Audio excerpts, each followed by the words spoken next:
Wawaw. Mr. Arevalo, kanina, nandito ako kanina, umakyat na ako. Pagbalik ko rito, nakatungo ka pa rin. Sino ba talaga kausap mo dyan? Gusto mo yung mic? Wala po, Your Honor. Pero ka ba abogado? Yes po, Your Honor. Ikaw may-ari ng Wawaw. Opo, Correct? Your Honor. Ano ba yan? Sole proprietorship, partnership, or corporation? Sole po, Your Honor. Sole, ikaw lang. Magkano paid up capital? Magkano capital mo dyan? Nung una po is 9 million po, 2017. 9 million. 2017 po, nag-start po kami. 17 po. 2017. Up to now. Hindi po. Sole proprietor pa rin hanggang ngayon. Apo. Okay. Paano ka naka-garner with 9 million as your capital? Paano ka nakakuha ng malalaking proyekto sa DPWH? Nag-start lang po kami nung 2019 po na may nagka-project po. 2019? Opo. Sino kausap mo? Wala po, Your Honor. Wala po. Wala kang kausap? Wala po. Okay. Involved ka sa Ghost Project? Your Honor, I invoke my right to self-incrimination, Your Honor. Ano nga? Pakiulit. I invoke my right for self-incrimination, Your Honor. What?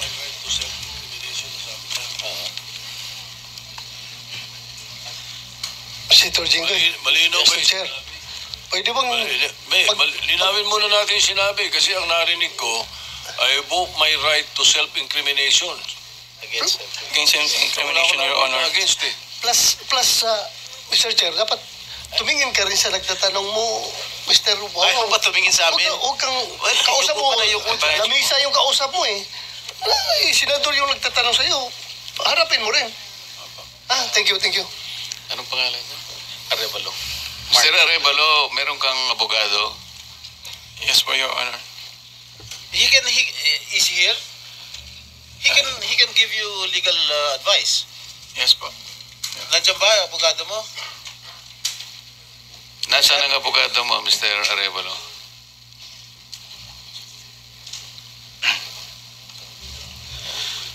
Nasa likod ko po, Your Honor.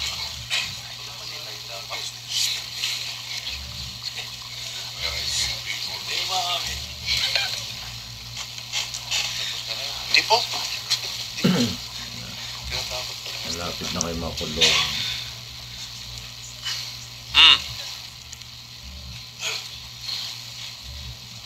Oh, answer. Tingnan mo na, so may in-advisean ka na ng abogado mo, ha? Mr. Arevalo, Are you involved in any ghost projects? Your Honor, I invoke my right against self-incrimination, Your Honor. Ilan taon ka na? 37 po, Your Honor. 37. Wow, bata ah.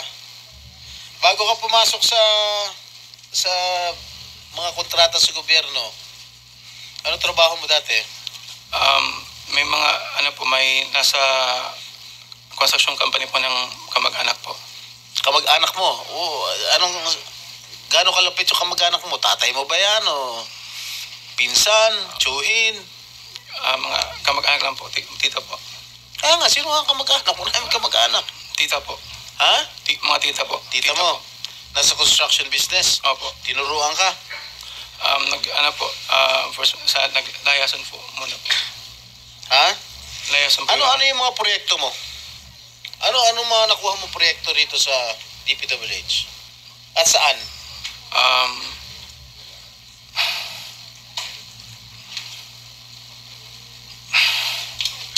Sagot. Mr. Arevalo, alam mo, malamig ulo ko ngayon ha. Pero pag ikaw, tumingin ka ng tingin na sa cellphone mo, hindi ko alam kung ano binabasa mo dyan, umarap ka sa amin. Opo. Yes po, Your Honor. Ikaw may-ari nito, di ba? Yes po, Your Pwede Honor. dapat alam mo. Ano yung mga proyektong na-awardan sa inyo ng DPWH at saan-saan? Ano po, Your Honor? Makukonfirm ka. Hindi ko po na alam po yung exact number po. Gusto mo ako magbigay sa'yo? saan yung mga project mo? Gusto mo ako magsabi sa'yo? Naku, mga contempt yan. Come on. You're wasting our time. It's already 1:45. May session pa kami alas 3. At marami pa magtatanong. That is what I was trying to advise everybody. Kasi po, gagamitin sa session mamaya to 3 o'clock. Kaya nililimit po namin ang sarili namin na magtanong. So, Mr. Chair, Senator kung di naman Jinggoy, sumasagot ito hindi sumasagot agad-agad ito, how can you deduct it from my time? Hey, Mr. Arevalo, Yes po, sumagot ka yes po, agad. Your Honor. Ha? Yes po. Oh, alin-alin yung mga proyekto na nawardan sa'yo ng DPWH at saan-saan to? Meron po kaming sa QC po, sa Metro Manila First. Meron din po sa Quezon. Bulacan. Your Honor, I invoke my right against self-incrimination, Your Honor. Anak ng patingo. Tinatanong ko, how can my question incriminate you? Tell me. Tinatanong ko lang saan yung proyekto mo. I invoke my right against self-incrimination? Sorry po. Ha? How can that incriminate you? Tell me. Pinapainit na ulo namin dito eh. may incriminate siya kasi nga hindi niya may tuturo ko siya dahil ghost project siguro. Oh, Dahil po may mga usapin na na may mga allegation po na mayroon nga pong anomalya. Kung magsasalita po ako, pwede po magamit laban sa akin. oo nga. Simple lang naman. Wala naman ako tinatanong sa'yo kung ano. Tinatanong ko lang, saan itong mga proyektong na-awardan sa'yo ng DPWH. Ang dami mong binanggit na probinsya. Quezon. Ano pa? Ano yung binanggit niya? QC. Karamihan ito, Bulacan eh. Ba't di mo mabanggit ang Bulacan? Ha? Meron ka pa nga San Juan eh. Hindi mo binabanggit eh. Ha? Metro Manila First po yun, Your Ano? Honor. Sa Metro Manila First po yun, Your Honor. Metro Manila first? Yes po, San Juan po. Oh. Yun po yung pinakuha namin project 2019. Sige. Yung Bulacan, meron ba? Sagot.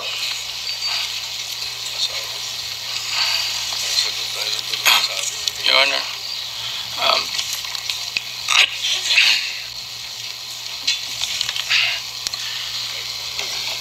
Uminom ka ng tubig.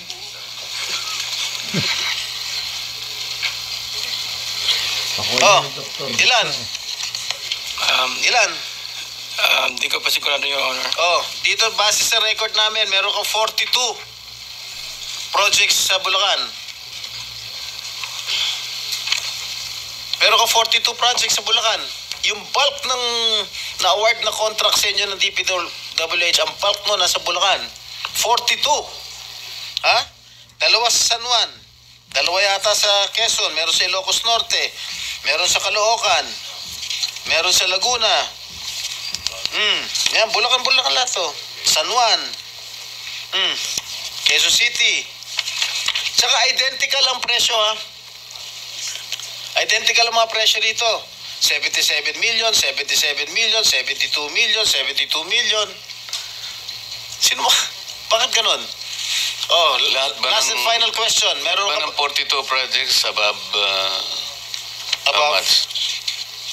Yeah, 42 projects sa Bulacan. Meron 90 million. Kaya nga above 50? Yes, above 50 million. Lahat. So, Mr. Arevalo, kung 42 projects ito, 42 plunder cases ito eh. Kanina sinasabi namin sa inyo, kung nakikinig po kayo, makikipag-deal kami sa inyo na po pwedeng hindi na kayo ipoprosecute criminally, magturo na lang kayo. Kasi sa palagay namin, hindi kayo ang most guilty.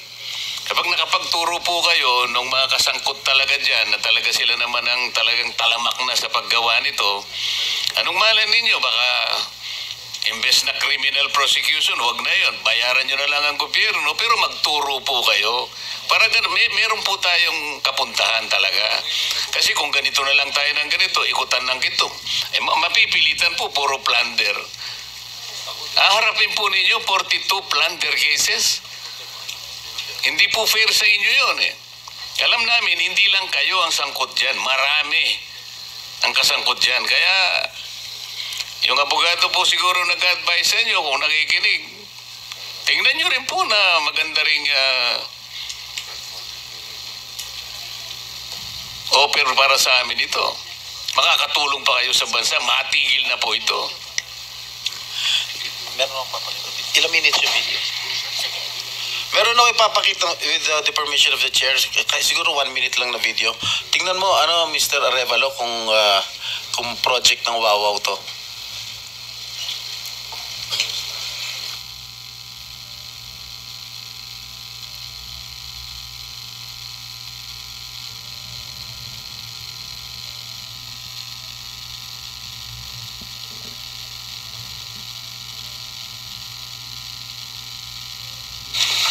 Familiar ka dito? Familiar ka, Mike?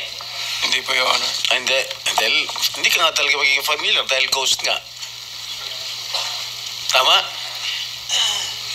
Yan. Ang nakalagay dyan sa report, completed. Nakakubra ka na. Nabayaran ka na ng gobyerno. Pero, hindi pa completed.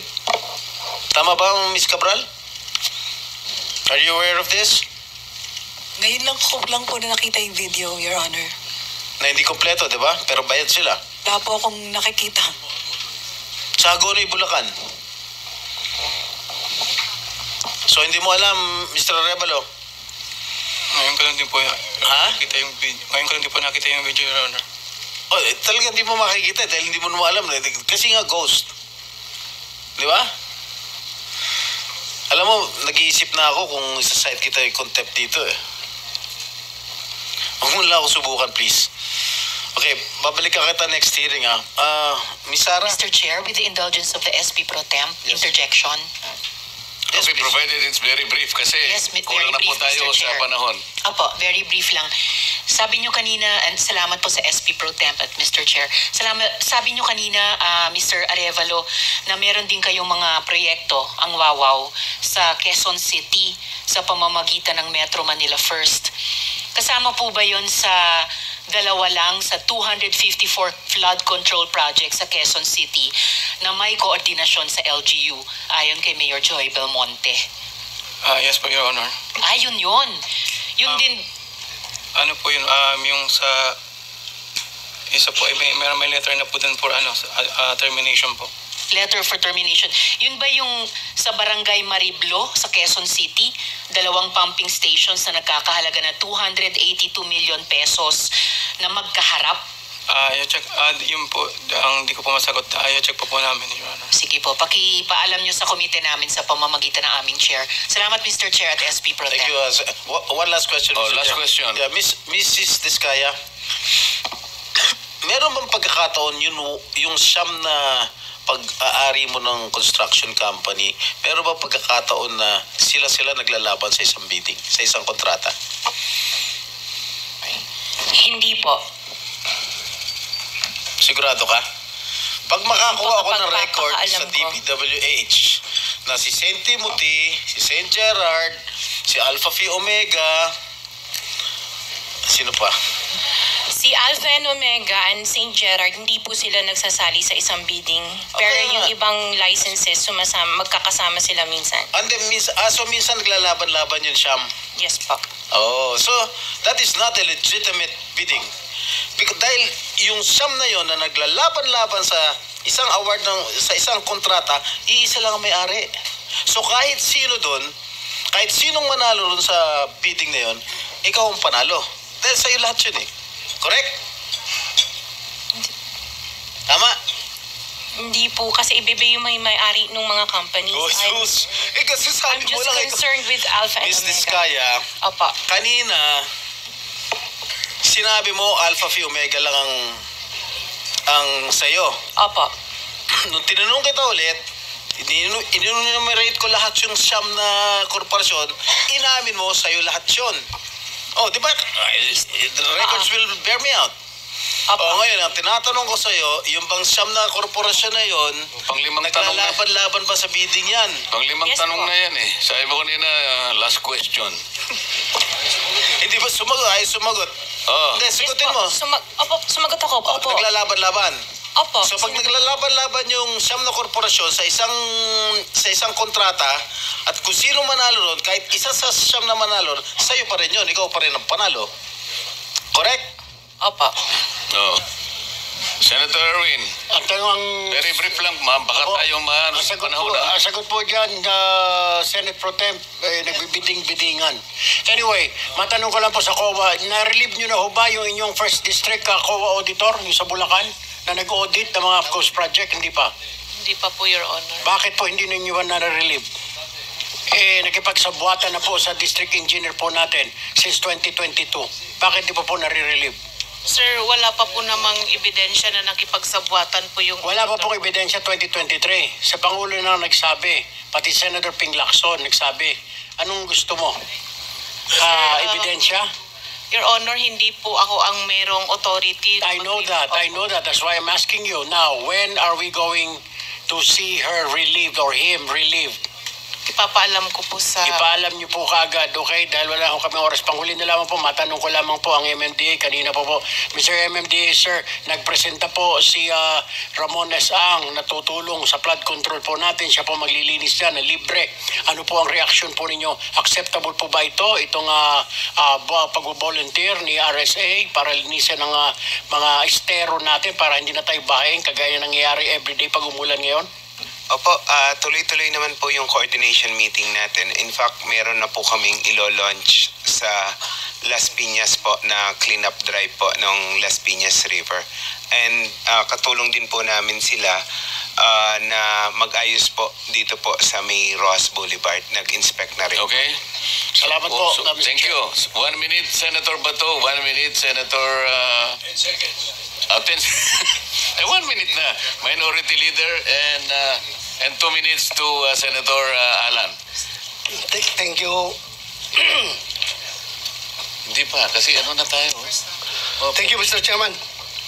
Since nandito yung BIR, Commissioner, may this committee know kung among the 15 contractors, sino-sino dito yung mga top taxpayers. Kung meron kayong records dyan, sino-sino nagbabayad o kung sino nagbabayad ng tax at magkano ang binabayad nila. Yes, Mr. Chair.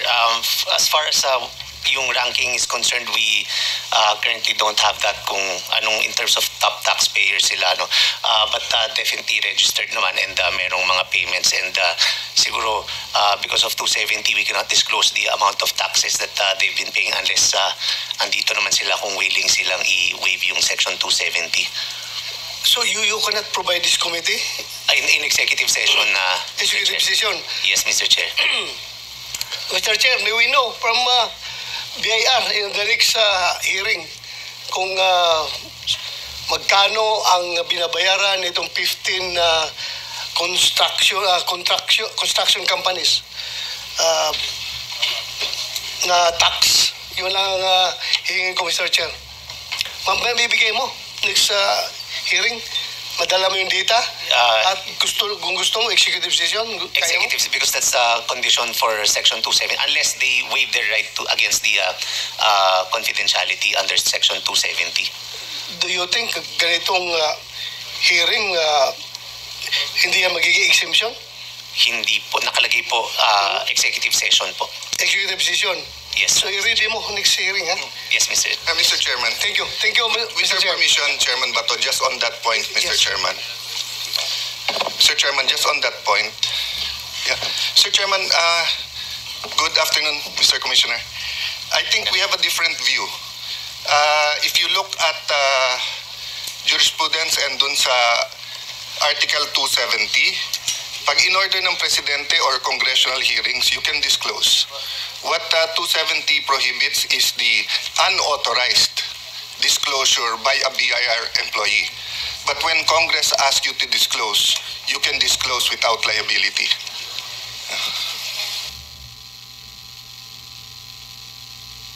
is Abacada Guro Party List versus Purisima.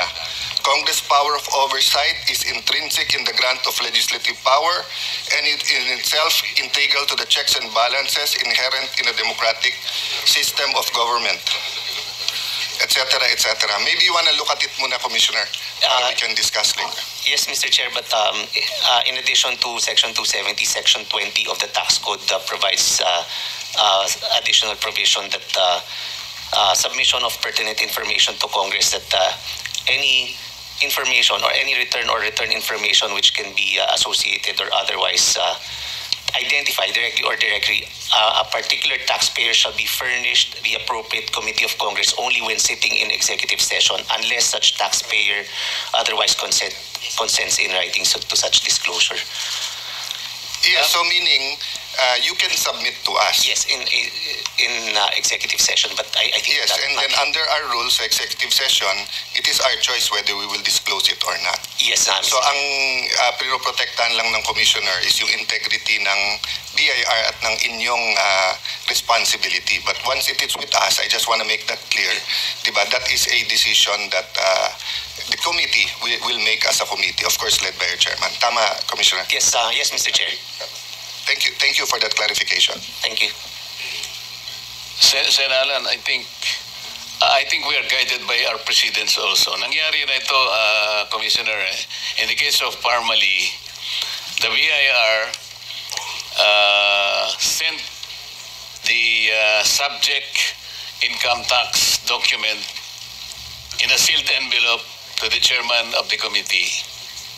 Maybe you can also do that. At bahala na ako kung paano ko i-dispose yun. That's the precedent we had so far. Maybe you wanted to consider that.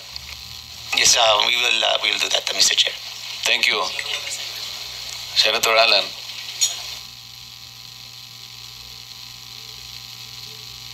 Yes, Mr. Chairman. Of course, we'll be guided by jurisprudence. My personal feeling is that assessment is Congress can compel. But of course, we shouldn't violate the law. We should follow it. But a good compromise nga is that we will consider it a constructive executive session that the BIR Commissioner turn over to you with the condition that it will not be released unless we follow our rules and vote that it be released, but it will be for the perusal. And of course, we thank the Commissioner for doing the research on it. I don't think you were compelled, no? It was an initiative on your part. No? Mr. Chairman, can I ask for one more thing? Kasi ang mga LOA is flying left and right. And of course, you're more than meeting your target. And of course, in the other room, happy everyone dun sa, bitin pa rin yung funding, but you're doing your part sa BIR. So can you also add in your submission, not today, yung etong top 15, or if you wanna go beyond the top 15, na LOA din ba kaya itong mga to? Para alam din natin na, kasi may question na on supervision nung DPWH, may question na yung COA, nabantayan ba? So let's look also on the BIR side for your guidance and our guidance na rin, Commissioner. Thank you, Mr. Chairman. Yes, Mr. Chair. Thank you.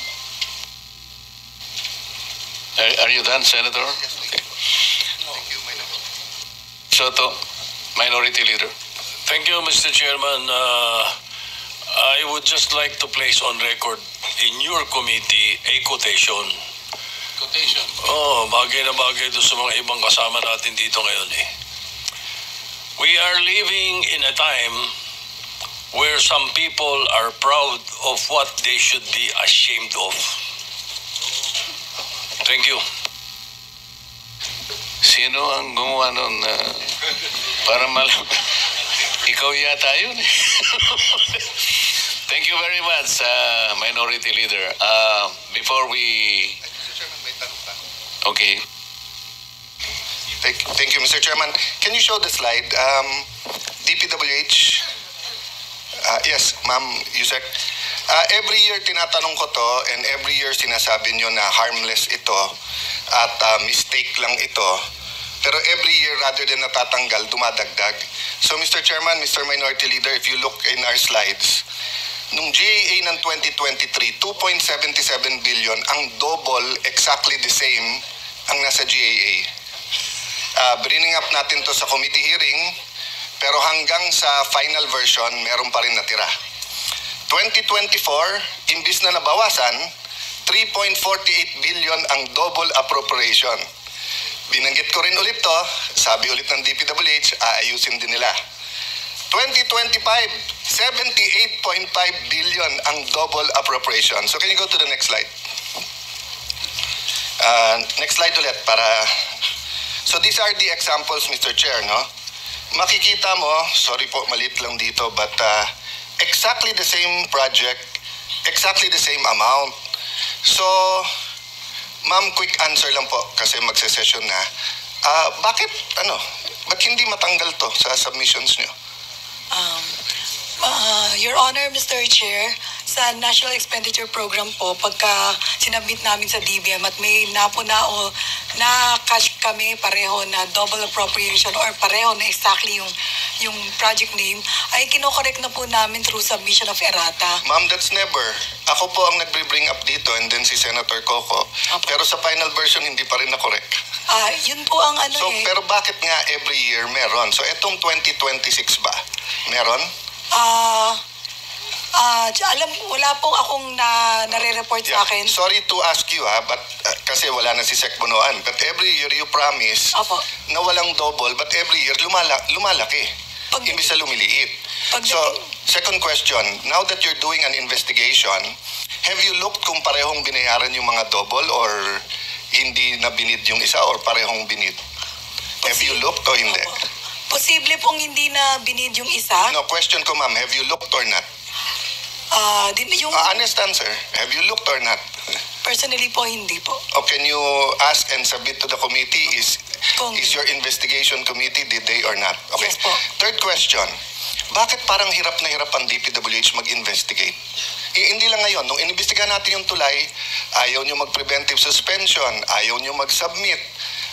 Tapos pag kami mga investigation na ganito, para kaming dentista na kailangan hilahin pa yung ngipin ng walang anesthesia, parang bubunutan pa parati. Bakit po ganon? Your Honor, Mr. Chair, hindi ko po masagot yan dahil yung investigation po... May EXECOM kayo, ma'am, di ba? Opo. Hindi nyo na pag-uusapan sa EXECOM tuwing may investigasyon? Nung nangyari na po ito nung lahat na to, it's been more than a month in the SONA. So hindi nyo na pag-usapan yung SONA nung sinabi ni Presidente, mahiya naman kayo at nagtask lang po si former Secretary Bonoan ng mga QAU team para umikot po sa mga regional offices na mag-inspect po. Okay, can you run us through paano yung investigation na yon? Is it general? Is it everything? Di ba nasa inyo yung, under sa iyo yung geotagging? Sa infratrack po. Sorry, Sa application po. Yes po. Yes. So, have you already, binunot nyo na ba lahat ng geotagging nung top 15 man lang? At tinignan nyo na ba kung may ghost o wala? Yun po yung kinuha ng ma-inspectorate, yung geotagging, para po tignan kung nandoon po sila talaga sa location na naka-report po sa application. No, but it's so easy to find out kung may geotagging sila sinubmit, tapos po wala. Diba? So for example, sa lahat ng pinakita ni Senator Lacson na ghost, nakita nyo na sa geotagging na may nasubmit nga na meron? Meron pong geotag na naka-report. So sinuspend nyo na ba yung nag-submit ng geotag? Hindi pa rin. Sa pagkakaalam ko po. Kaya nga ma'am, yun ang tanong ko nga Bakit, halimbawa dito sa Senate, kung sinabing may nagmamariwana, investigasyon ka agad, tatanggalin. Sa BIR, tanong mo kay Commissioner, yung katabi mo, nababasa ko lang, hindi mo na kwento to, Commissioner, nababasa ko lang. Di ba? Ilan na sinuspend nyo sa term mo? Madami-dami na, Mr. Chair, I think definitely more than 50, 70s na. Pag na-dyaryo tomorrow na meron hingian and may prima facie evidence, will you act upon it or will you wait? Well, definitely, Mr. Chair, we will act upon it, right? Yes, your counterpart sa customs, pagkaupo, submit lahat ng meron pong kamag-anak na may brokerage. So bakit sa DPWH, ayun na, pinakita na ni Senator Lacson, ang dami ng tanong ng aming chairman, ang dami ng pinasubmit, na sa inyo geotag. So obviously, pag hindi nyo tinanggal at hindi nyo sinususpinde, gumagalaw pa yung mga yan para pagtakpan yung ginawa nila. Your Honor, Mr. Chair, alam ko po na nag-suspend na si former Secretary Bonoan ng mga taga-Bulacan mula po O sa Bulacan lang ba may ghost? Yun po yung... exercise at kumuha na tayo ng Ghostbusters for Bulacan only kung Bulacan lang ang may ghost. Opo, yung buong distrito po, I think na nasuspend na. Oh, pero ma'am, hindi ba napakadali naman? Kuha ka lang ng pinaka-junior. Nung araw may oyster pa ba ngayon? Wala na. Yung mga empleyado na kinukuha through DPWH. Mga roadside workers yata meron. O, di ba? Sana nakikinig si Secretary Vince, di ba? Kung ako ang secretary ngayon, tawagan mo lang lahat ng district engineer, isa, pumunta ka dyan sa bawat project, kunan mo na cellphone, eto yung geotag, i-compare mo. Kung wala, edi ghost. Pero bakit tayo isang buwan na? Pasensya ka na mama, ikaw nag-attend, but I know you're a powerful person din there, and pinagre-resign kayo lahat eh. So hindi ko alam kung matatanong ko pa kayo, but I think you should all still assess. But yung frustration sa akin, parang hindi kayo tumutulong sa investigasyon. Parang ano lang, every week lang, sana mamatay na yung issue, sana wala. Pero hindi nyo dinidiinan talaga kung ano pa talaga ang nangyayari. So, categorically, tell us now, ilan sa 15 ang may ghost project? Apo, kung mako-confirm, Your Honor, dahil hindi ko po alam kung ilan na po yung result ng QAU inspection. Eh bakit ma'am, kayo ang nung first hearing natin sa Tulay, ganun din. Ang lahat ng pinadala sa hearing, ang sagot, hindi ko alam. I apologize. Kaya nga, ba't kayo ang pinadala kung hindi alam? O, nasan yung may alam? Wala dito yung ibang DPWH na may alam? Wala po akong kasamang ibang undersecretary or assistant secretary. Okay, ma'am. Pero can you get back to us on that question? Pwedeng within the day, isend kay Chairman. Ilan sa 15 ang sinasabing may ghost or at least, at kung, let me reverse it. Kung meron dito sa 15, hindi ko sinasabing walang anomalya, doon muna tayo sa ghost. Iba-ibang klaseng anomalya, substandard, overpriced, etc. Ghost muna, ghost. Kung meron dito sa 15 na walang ghost, they also deserve na malagay na sa media na wala silang ghost project, di ba? On the reverse, yung meron ghost na confirmed, we all deserve na alam na natin. O yung ibang inimbestigahan, you can be quiet and say na we need another week, we need another 3 days. O, and then you say, etong 5, walang ghost, etong 7, pero we're looking kung tama yung completion, etc. Okay, last. Paano natin alam pag nagamit yung lisensya? Nagamit lang nung iba yung lisensya.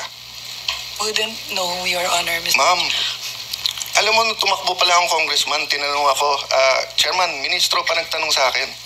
Ang tanong sa akin, Sir, marunong ka ba mandaya? Nagulat ako, ministro nagtanong sa akin eh. Sabi ko sa kanya, Sir, padadayain mo ako. Sabi niya, hindi. Kailangan alam mo kung paano nandaya para maprotektahan mo sarili mo, hindi ka idadayain. Bakit ka namin susuportahan kung magpapadaya ka? First question ko noong 2022 yun sa inyong secretary. Alam mo ba kung paano korapin ng mga projects ng DPWH? Ayaw sagutin. So kung lahat kayo dyan, hindi nyo alam kung paano makokorap yung project, paano mag-imbestiga, o hindi ba tinuruan ko na rin kayo noong 2022? Meron kayong EAW, di ba? O, pakilagay sa screen. Magkano ang EAW nyo the last 4 years? Almost 100 billion pesos. Nakalagay dyan, part of it is for testing. No? Ito po, guidelines ng EAW. Kayo po nagbigay sa akin nun eh. Sabi ko sa inyo, I will not move for its abolition. This is Chairman, 1% to 3.5%. Yung computation ko is based on an average of 2.5%. Yung dun sa yung 100 million na slide. Di ba ang usapan natin noong 2022 hearing, i-require nyo ng checklist ang bawat kontratista at isusure nyo na yung SSS, Pag-ibig at PhilHealth ay babayaran. Kung ginawa nyo yun, ginawa nyo ba? Hindi. Or hindi nyo alam. I mean, it's okay if hindi nyo alam kasi operations ba yun? Kung ginawa ng operations yan, tignan nyo lang yung empleyado.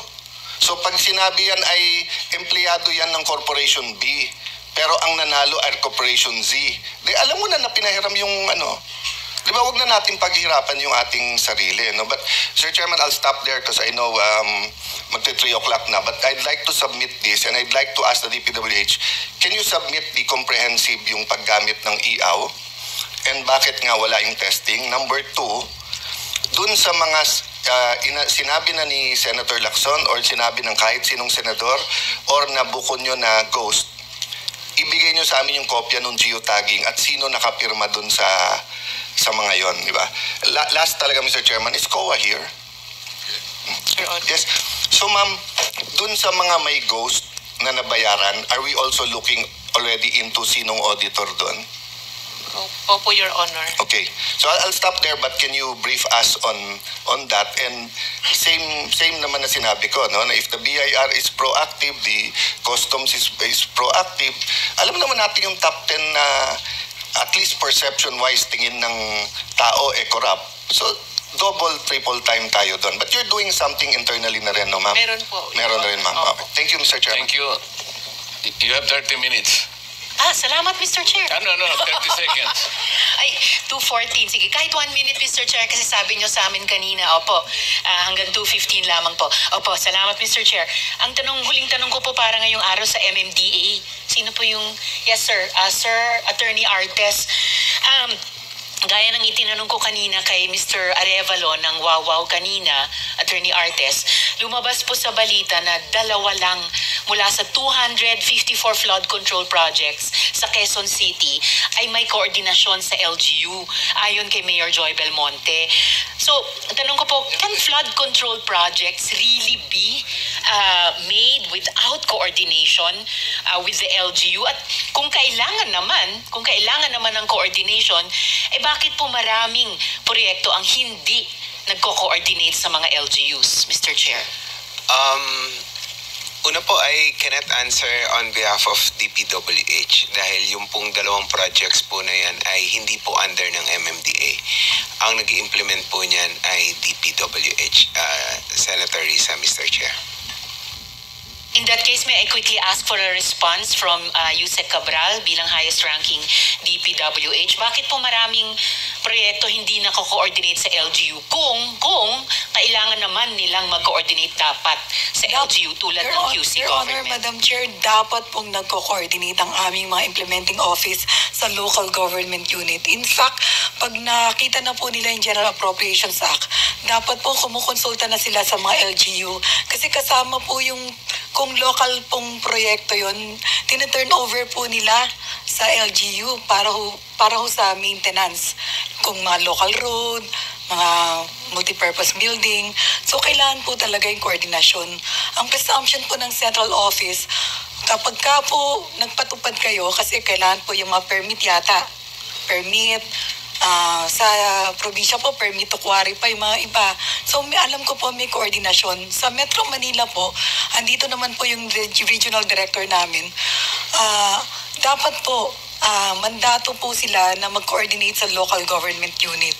Kung dapat po, bakit hindi ginagawa? In the case of QC, 1% lang sa flood control projects ang kino-ordinate kina Mayor Joy sa Quezon City Hall. Siguro po, Madam Chair, kailangan natin tanungin kung bakit ang implementing office. Dahil sa amin po sa central office, lagi po naming nire-remind sa mga regional directors meeting na makipag-coordinate kayo sa local government unit. Lalong-lalo na po kung yan ay mga flood control, kung kinakailangan po na nandyan, kailangan din po na nasa tamang location. Yan po. May mga instruction naman po. Pwede po bang itanong, Mr. Chair, sa NCR, DPWH? A quick answer dito sa unang tanong ko sa MMDA at DPWH. Very, very quick kasi kailangan po natin Thank you, Mr. magmadali. Chair. Andito po yung regional director ng National Capital Region namin, Your Honor, Mr. Chair. Please, the question.